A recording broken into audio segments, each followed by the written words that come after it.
If I leave, they win. If I leave, the bullies take place. This is bullying. I will be filing a slew of complaints in the coming hours of today and tomorrow to make sure that we keep the playing field even. That, of course, was Republican Congressman George Santos' defense yesterday, lashing out, refusing to step down ahead of a vote on whether to expel him from Congress. That vote scheduled for just a few hours from now. On top of 23 criminal charges, a House Ethics Committee report has also accused him of wrongdoing, including deceiving donors, stealing from his own campaign, and, quote, fraudulently exploiting every aspect of his House candidacy for his own personal financial profit. Joining us now, CNN political commentator and CNN host Michael Smerconish. I mean, other than that, there's not a lot of merit to what's going on. Michael, this is so clownish to some degree, and I think we make light of it with good reason, given what's in a lot of that report. But stepping back a little bit, this is something that just doesn't happen very often at all, and it's never happened before for somebody who hasn't been convicted of federal crimes. The bigger picture here, is there one? I think there probably is, Phil. By the way, as a trial lawyer, I can tell you that when you're arguing a case, if the facts are on your side, you argue the facts. And if the facts are not on your side, you argue the process. And all of the arguments advanced for Santos, including by Santos yesterday, were about process. Like, nobody wanted to mix it up and talk about any of the allegations that are hanging against him. I thought that the funniest, best line of the day was when Matt Gaetz stood and said, "I rise not in defense of George Santos, whoever he is." Like, nobody wants to try and defend him on the merits.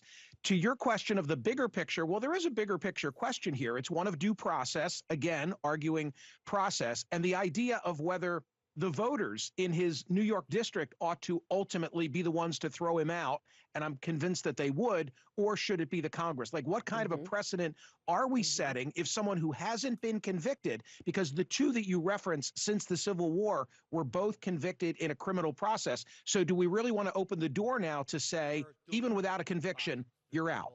I think that's a fair question. It's an important question, and you're right, Michael, what the Republican, those who are defending him, they're defending him on those grounds. Can we talk about the debate last night, though, between Ron DeSantis and Gavin Newsom? You had a prediction. Tell people your prediction. I know it. Tell our viewers your prediction.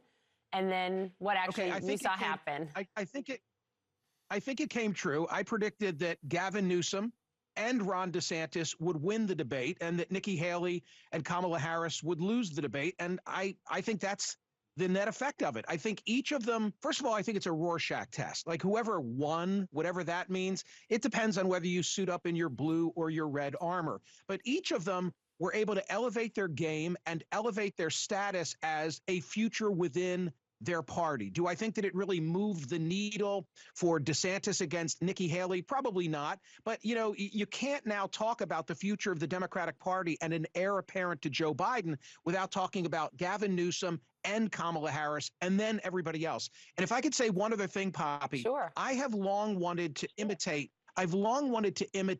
the NCAA March Madness. You can picture the brackets, right? Your office pool. Why don't we see more candidates paired against one another? Why can't we see Nikki Haley and Ron DeSantis without Vivek Ramaswamy, without Chris Christie? I mean, I remember being at the Reagan Library in 2016, there were 15 people on the stage. They had to break it up into two. Give me head-to-head matchups, and that's when we can really see what people can do. We can do it. I mean, I'm sure You know CNN, some people in TV? Yeah, media organization. Yes, but this took a lot of many months of negotiating for this one to happen. But I agree with you, Michael.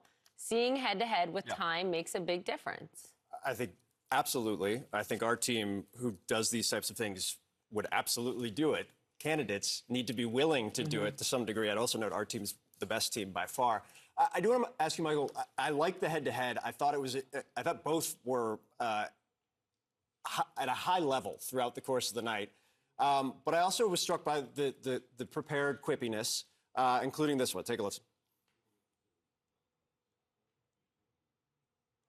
There are profound differences tonight, and I look forward to engaging them. But there's one thing in closing that we have in common is neither of us will be the nominee for our party in 2024. It was clever, but to your point, I talked to Republicans last night. They thought DeSantis crushed it, or crushed Newsom at least.